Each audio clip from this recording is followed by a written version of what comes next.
Mateus capítulo 24, vamos ler o versículo de número 36 ao 44.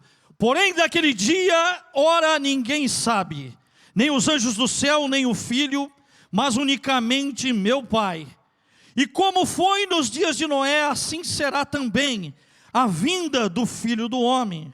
Porquanto assim como nos dias anteriores ao dilúvio, comiam, bebiam, casavam-se, davam-se em casamento, até ao dia em que Noé entrou na arca. E não perceberam até que veio o dilúvio e os levou a todos. Assim será também a vinda do Filho do Homem.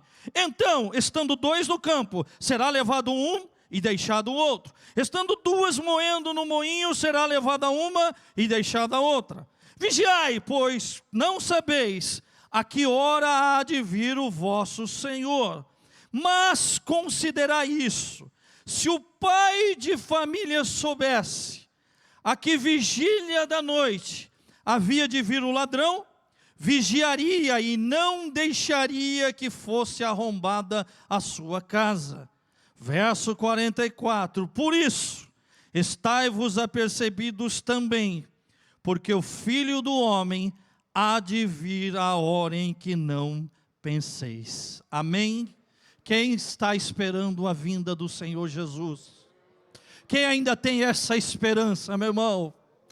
Então é motivo de nessa noite você adorar e glorificar a Deus. Esse texto, ele é um texto bem conhecido. E é um texto que, por que não nos falam conosco nos dias atuais? Porque estamos vivendo dias de luta, dias de guerra. A Bíblia se cumpre numa velocidade profética, numa velocidade de aceleração tão grande, porque coisas que antigamente nós não víamos, estamos vendo com os nossos próprios olhos. Coisas que outrora, antigamente não passávamos, estamos passando nos dias de hoje. E aqui, o próprio Senhor Jesus, quando Ele começa a continuar o seu sermão, exortando a vigilância, Ele pega um exemplo simples, um exemplo que nós, quando criança, tanto na escola dominical, ou até mesmo sem muito frequentar a igreja, porque eu não cresci num lar evangélico, mas já sabíamos da história da arca de Noé e do dilúvio. Então Jesus pega e dá um exemplo simples, dizendo, até que o dia em que Noé entrou na arca. E aí ele fala os dias anteriores. O que nós estamos vivendo hoje e o que os dias anteriores têm nos ensinado. O que nós podemos aprender com tudo isso? Eu admiro, e aquilo que o coronel Cabral mencionou aqui, sem dúvida nenhuma, o MESC foi um instrumento de Deus para levar um avivamento a muitos policiais militares, a muitos militares. Isso mostra o fruto. E o que isso nós podemos também pegar de exemplo para nós? Porque a pior desculpa que o ser humano tem é dizer que aquilo que aconteceu lá atrás não pode acontecer hoje. Antigamente eu orava mais, antigamente eu jejuava mais, antigamente eu pregava mais, antigamente eu fazia mais. O porquê hoje nós não podemos fazer? Se passássemos esse microfone para cada um, eu tenho certeza que cada um teria uma linda história para contar, mas teria também uma história de luta, de guerra, de sacrifício, de abnegação, porque você chegou até aqui e você vai continuar a sua jornada até o final. Jesus pega e fala nos dias anteriores. Então o que ele está dizendo? Ele está dizendo que é uma véspera. E o que Deus quer ensinar com essas vésperas para nós? A palavra véspera, o significado dela é dia anterior naquele que se está. Ou seja, o ontem fala num passado recente, mais atrás, fala num tempo determinado, de um determinado acontecimento. E essas vésperas sempre vai gerar na vida da gente o quê? Expectativa. Acredito que você se aplicou muito o seu coração, porque era a véspera da eleição. E ali naquele dia, quando completava-se aquele determinado momento no tempo, iria dar o veredito, iria dar o momento certo. Então toda véspera vai gerar o quê? Expectativa na minha vida e na tua vida. Quantas vésperas nós temos na história? E relembramos uma que hoje todo bombeiro relembra, no dia 11 de setembro. Aquela tragédia no World Trade Center, onde bombeiros e policiais, 2.753, morreram. E as guarnições estavam socorrendo as vítimas, quando acabaram sofrendo a queda do segundo avião. E ali, aquele grande arranha-céu, alguns já teve o privilégio de ver, de pisar lá antes e pisar lá depois, ver aquilo sendo reduzido a cinza e a nada. Eu fico imaginando, pastor Lu, se de repente, a véspera daquele acontecimento, se levantasse alguém como um porta-voz, para dizer, amanhã vai acontecer uma tragédia, isso que tem aqui, ó, isso que está aqui, não vai ficar pedra sobre pedra. Eu conheci um diácono da Assembleia de Deus em Boston, que na hora de embarcar, ele ia naquele voo, por um motivo que ele não entende até hoje, mas as pessoas falam para ele que não entende até hoje, e ele fala que ele entende, que foi um livramento de Deus, não deixaram ele embarcar naquela aeronave. Então Deus sempre vai ter os seus momentos para nos falar alguma coisa. Será que nesses dias de véspera nós precisamos ter novamente o quê? A sensibilidade do Espírito Santo. Porque a sensibilidade do Espírito Santo, irmão, não vem naquele homem do fogo que derrotava profetas de Baal, que via a provisão no ribeiro de Quirite, não. Ele estava acostumado a ser aquele homem calejado por Deus. Ele estava sendo aquele homem provado por Deus. Mas tinha uma hora que Deus queria falar no silêncio, na brisa, na suavidade. E aqui nesse texto, Deus faz uma comparação. Dias anteriores. Aí, Noé entrou na arca.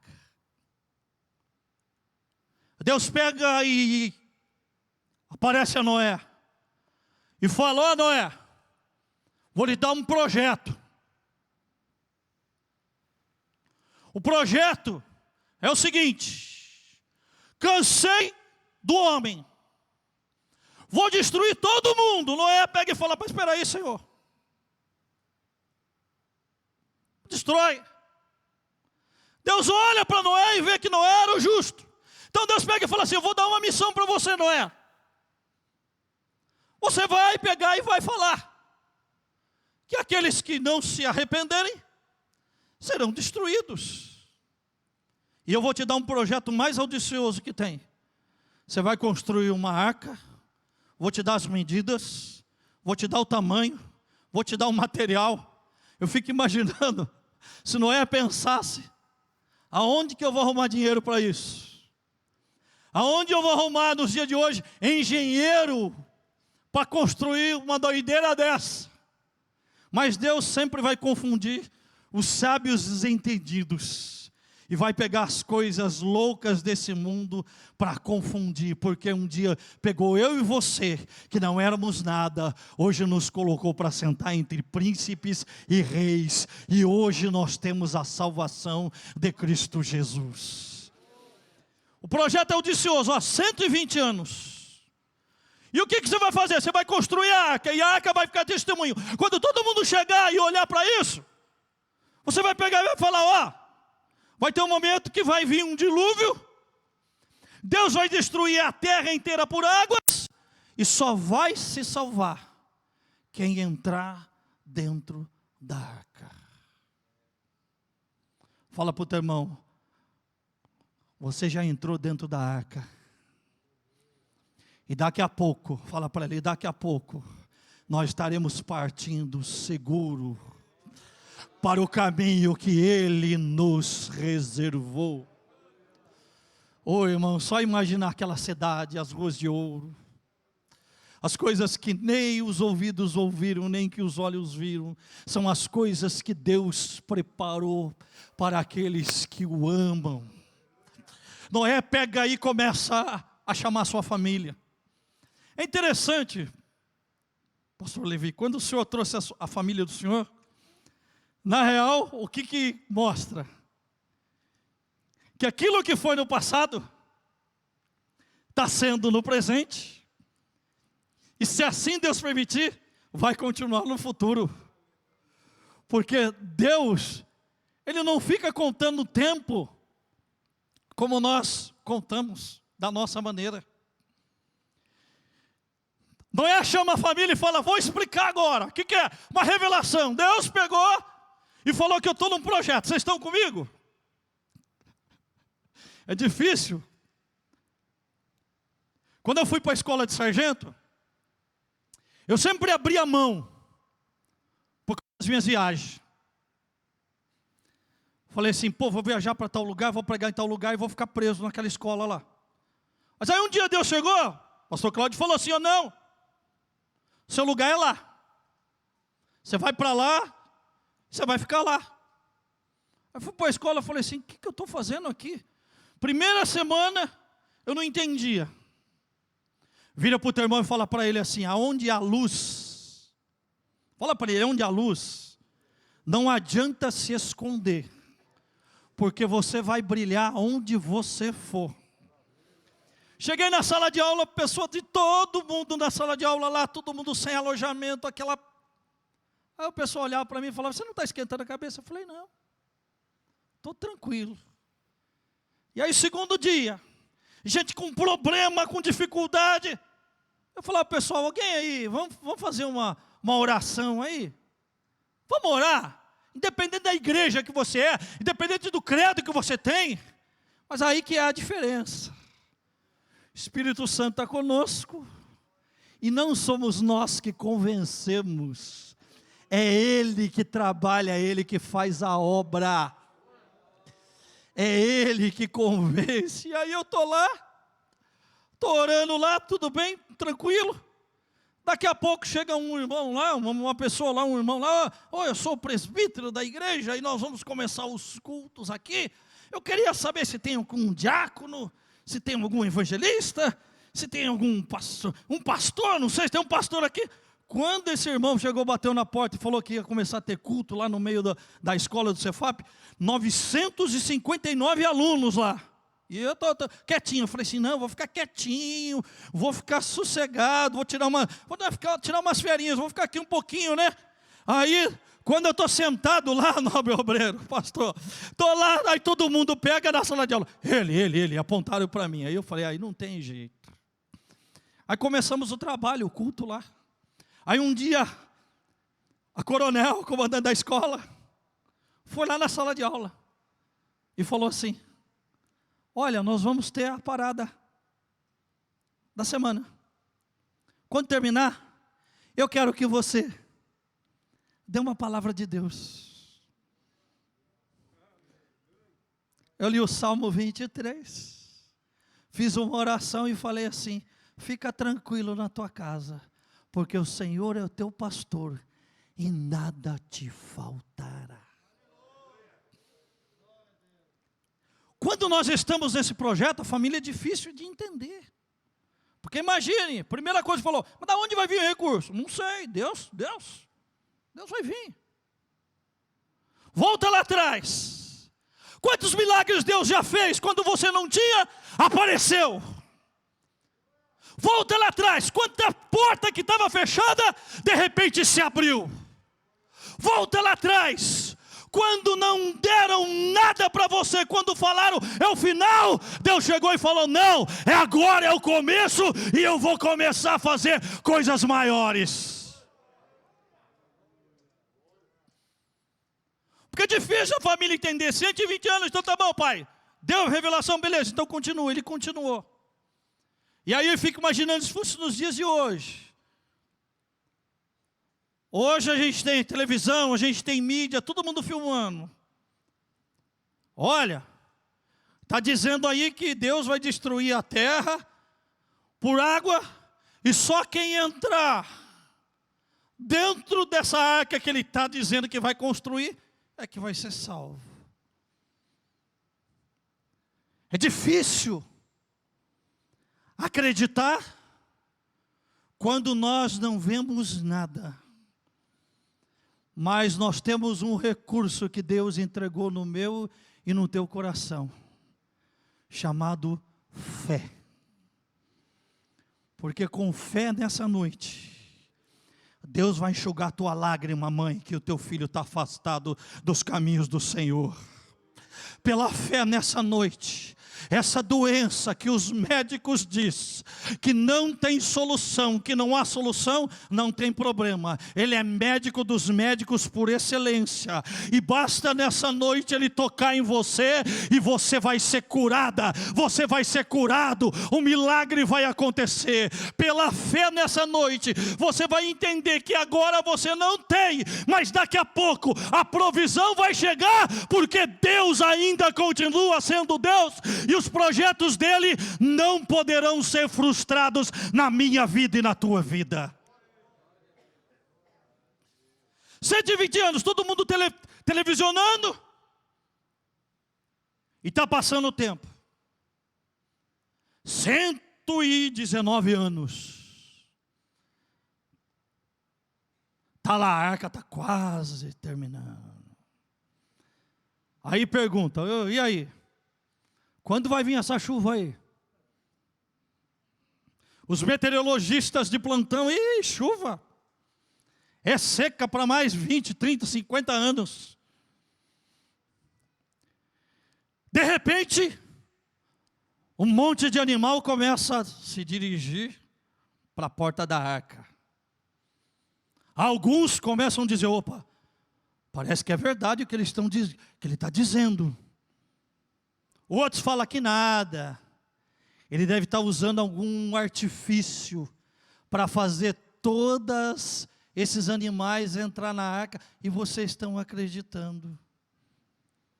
Quantas palavras nós ouvimos das pessoas que não acreditam em Deus e nem acreditam nos milagres que Deus fez na minha vida e na tua vida. Isso acontece na nossa vida. E aí o que acontece? Cumpre 120 anos. Está lá os canais de televisão. Noé olha para o céu e fala, Senhor, cumpri a minha parte. A família de Noé, preocupada naquela expectativa, por quê? Eu fico imaginando nos 119 anos e 364 dias. Por quê? Ia se cumprir 120 anos. Noé pega e fala, pronto, terminei. É amanhã. Todo mundo olhando, os repórteres, todo mundo olhando lá. Será que vai acontecer? E nada. E nada. Quantas vezes nós sofremos por isso? Quantas vezes as pessoas tentam nos parar Porque o momento que nós estamos vivendo na véspera gerou uma expectativa, e depois no dia seguinte, será que vai acontecer ou não? E aí quem sabe Noé, quando cumpre 120 dias, Noé olha para o céu, agradece a Deus, e nada. Mas Deus é fiel, porque fiel é aquele que te prometeu.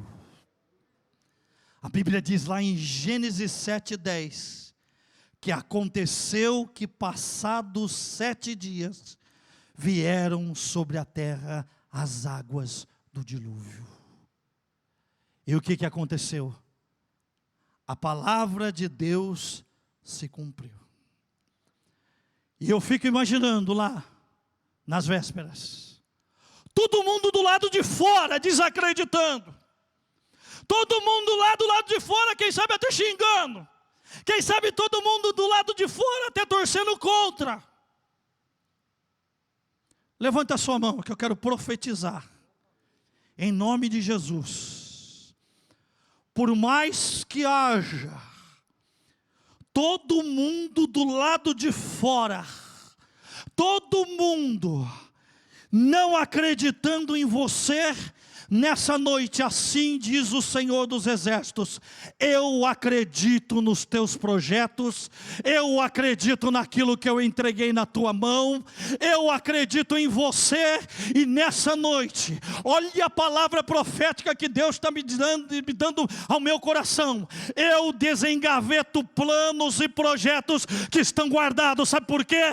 Porque está chegando o dia de se cumprir todas as promessas que Deus prometeu na minha vida e na tua vida.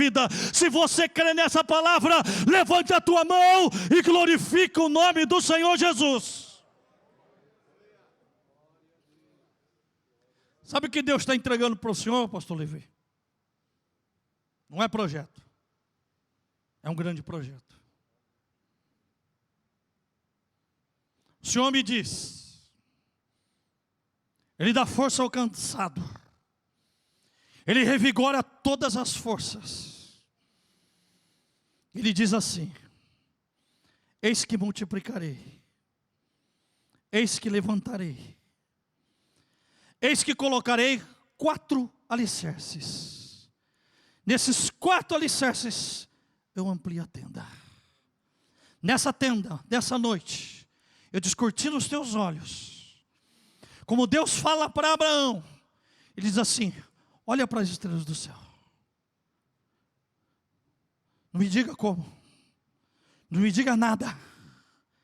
Ele diz assim: eu sou o Deus de multiplicação. Aquieta o teu coração, porque eu vou ampliar. Deus nessa noite vai ampliar a tua visão, meu irmão. Deus nessa noite quer ampliar os projetos. Vira para o teu irmão e fala para ele: sabe esse projeto que Deus te deu? Fala para ele: sabe esse projeto que Deus te deu? Fala para ele: não deixa guardado não. Fala para ele: faz o seguinte, tira para fora, porque Deus está dizendo que Ele está indo contigo e vai se realizar. Quem pode levantar a mão e glorificar o nome do Senhor Jesus? Nessa véspera que aconteceu na vida de Noé, eu poderia nessa noite falar sobre várias vésperas que aconteceu na Bíblia. A véspera do sacrifício de Abraão, como que a mente de Abraão ficou, quando Deus lá em 75 anos, aparece a ele e fala: estou te dando uma promessa. A mulher de Abraão chega e fala: não tem ótica humana.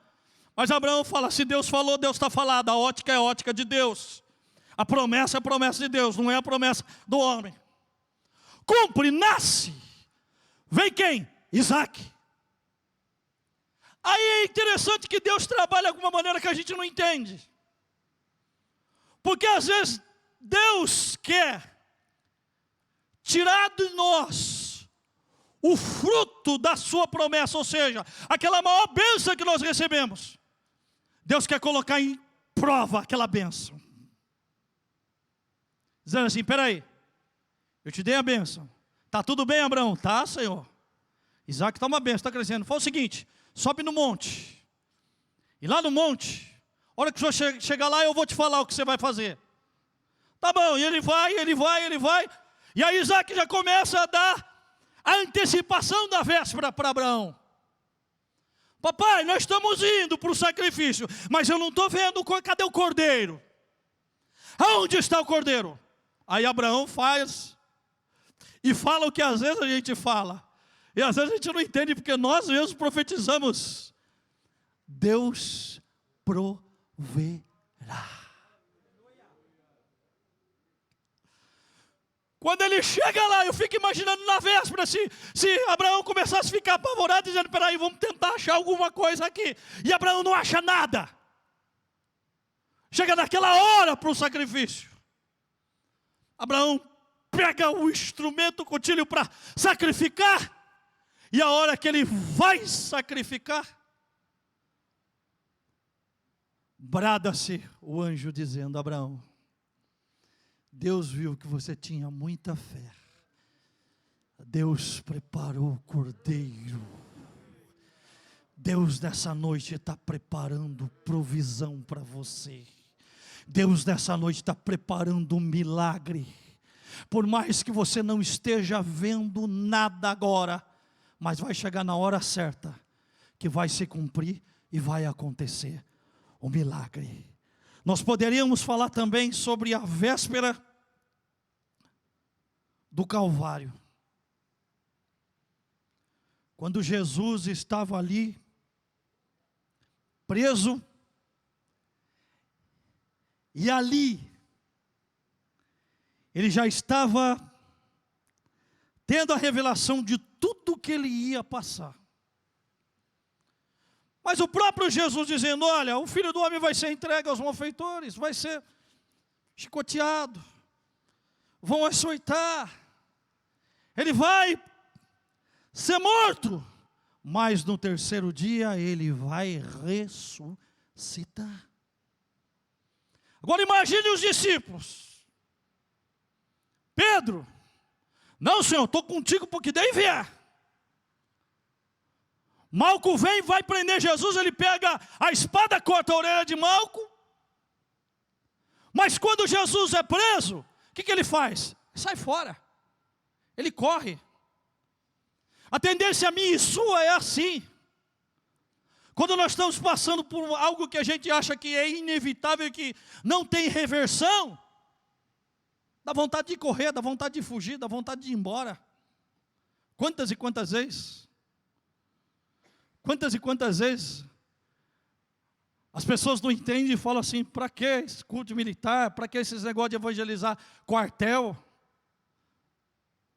Mas nós estamos obedecendo a ordem daquele que nos levantou, de ir de pregar o evangelho a toda criatura. E é por isso que um dia você foi alcançado por ele, você está aqui. E você continua sendo um fiel soldado de Cristo, mesmo com lutas e com aflições. Eu fico imaginando naquela véspera do Calvário, a última noite, Jesus chega, celebra a última ceia. Daqui a pouquinho ele sabe que aquele que está ali, que acabou de beijar ele, que vai beijar ele, aquele que ele acabou de lavar o pé, vai pegar e vai entregar ele. Daqui a pouco, toda aquela multidão que viu ele multiplicar pães e peixes, estão lá gritando: solte Barrabás e crucifica Jesus. Mas sabe por que ele fez isso? Por amor, por mim e por você. A véspera do Calvário nos ensina a sofrer. E aquilo que o apóstolo Paulo escreve: sofre as aflições como um bom soldado de Cristo.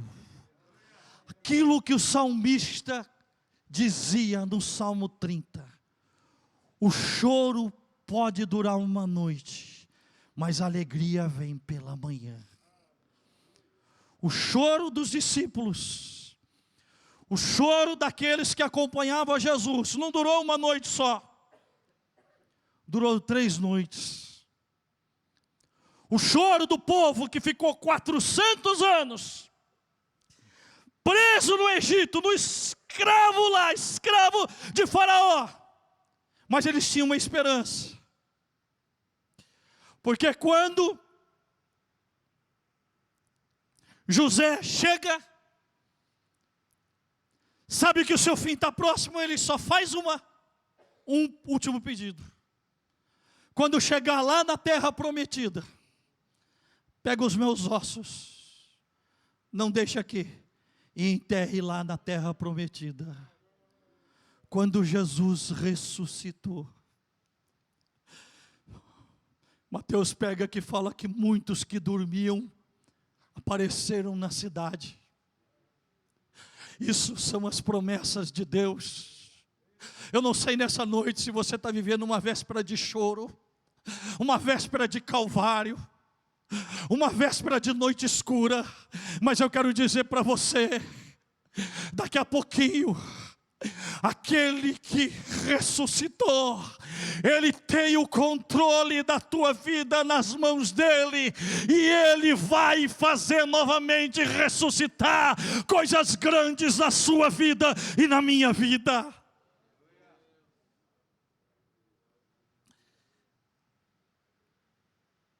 Vira para o teu irmão e fala para ele: você tem uma missão ainda para fazer aqui.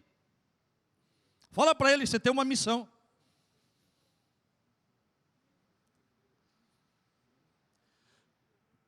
Tinha um piloto, um dos maiores pilotos que existia, dentro de uma aeronáutica americana, da Força Aérea Americana. Ele já estava aposentado. Quando as pessoas olham para a gente, não sabem que aquilo que Paulo fala para a gente: ninguém me inquiete, porque eu trago no meu corpo as marcas do Senhor Jesus. Aí chegaram, colocaram em todos os computadores, fizeram todos os cálculos. Só existe uma pessoa preparada para essa missão. Aí a cúpula dos generais, como foi mencionado aqui nessa noite, sobre a escolha, Deus é tremendo.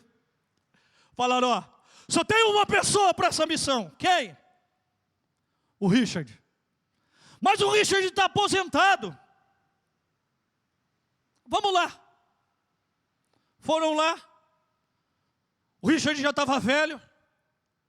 O Richard já estava aposentado. E aí quando chegaram e falaram para ele: comandante, estamos aqui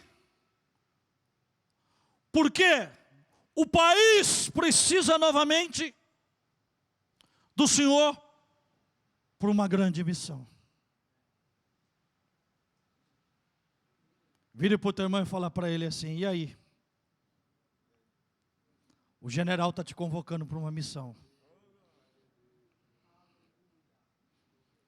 Quando chegaram, pastor Blues, Coronel Cabral, e falaram para o Richard: Richard,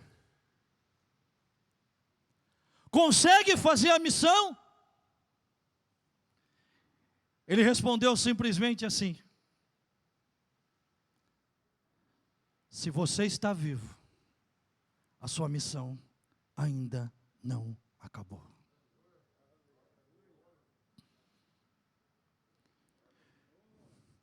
O próprio Jesus está vivo, e nós estamos vivos com Ele. A nossa missão não acabou. A nossa missão não acabou. Eu quero que você nessa noite entenda: é véspera, e Deus preparou esse dia especial. O amanhã nós não conhecemos, mas a certeza que nós temos que amanhã nós estamos com Ele. E se estamos com Ele, estamos dentro do plano dEle e dentro da vontade dEle. Porque eu fico imaginando quando Jesus morreu, os discípulos perderam a fé. Muitas pessoas falaram: ó, o impostor morreu. Mas quando brilhou os primeiros raios da manhã, quando Maria e as mulheres foram até o sepulcro, o anjo pegou e disse: ele não está aqui, ele está vivo, ele ressuscitou. Por mais que estamos vivendo essas vésperas, que vem mudar um pouco a rotina da nossa vida, como mudou? Eu nem imagino, se cada um contar. Se eu for contar aqui a rotina, é bem complicado. Mas o mais importante é que nós estamos com Ele, caminhamos com Ele, e o dia de amanhã pode vir, porque no dia de amanhã, o nosso coração está preparado para estar com Ele e continuar com Ele para todo sempre.